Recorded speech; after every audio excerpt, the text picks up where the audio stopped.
Before you confirm your order, GoDaddy.com will offer you additional products. The first is domain privacy. This is an important feature if you would like your domain ownership records to remain private. Remember that by default, all top-level domain registration details are made available to the public through ICANN. We can confirm this by visiting whois.icann.org. Here we can search a domain to find information about the registered owner. Let's go ahead and search google.com.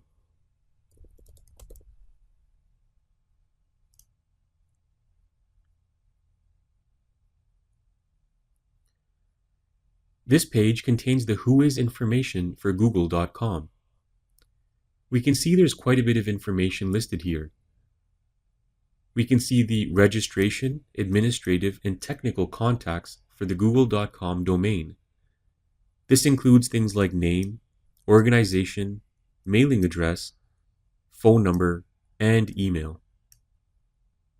We can also see the registrar, and that's the company that registered the domain name on behalf of google.com. The listed registrar is MarkMonitor Incorporated. We can see the updated, created, and registration expiration dates as well. We can see information about the name servers that Google uses, and we'll talk about those later on. And then we have the raw Whois record that contains even more detailed information about the domain registrant.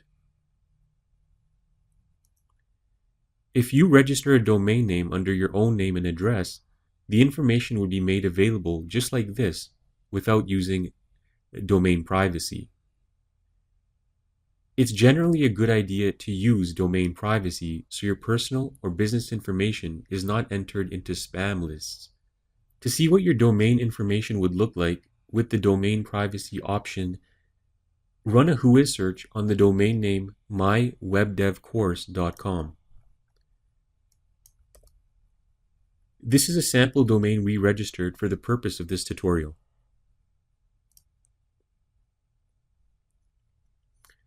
You can see that all the information is concealed. The registrant contact, admin contact, and technical contact is all listed as registration private, and the organization is domains by proxy. The mailing address also points to the proxy that the domain is registered through, including the phone number and email. We can see that the registrar is GoDaddy.com.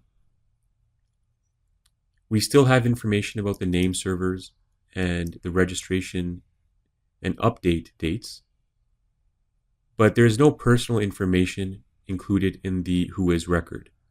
So that's the purpose of the domain privacy option.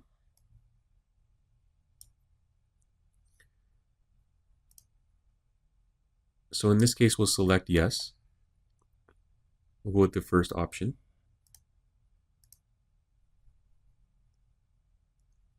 Next, you can specify if you want to add a GoDaddy shared hosting package for your website. Since the focal point of this course will be on cloud hosting, do not check off any of these options. We'll be using a popular cloud hosting provider to host our websites.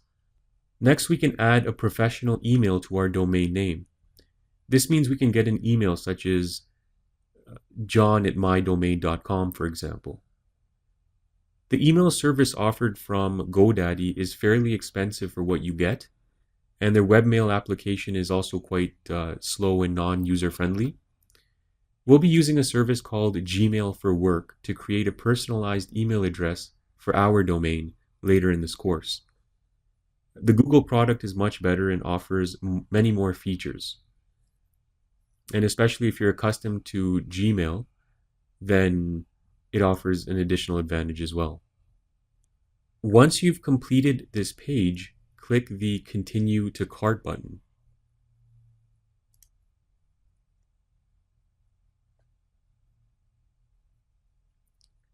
On this page, select the term you'd like to register the domain name for. There's a minimum term of 1 year, and the more years you register for, the higher the discount, but typically you just do 1 or 2 years, and then if you decide to keep it after that, you would re-register the name or renew the name.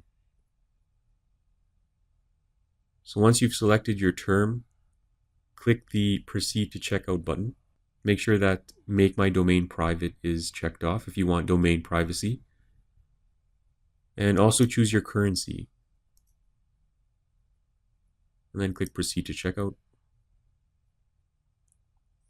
If you're a new customer, click the Continue button in the New Customers, under the New Customers heading. Now enter your billing information in this section here. Under account information, enter your email address and also the username and password you'd like to use to log into the system.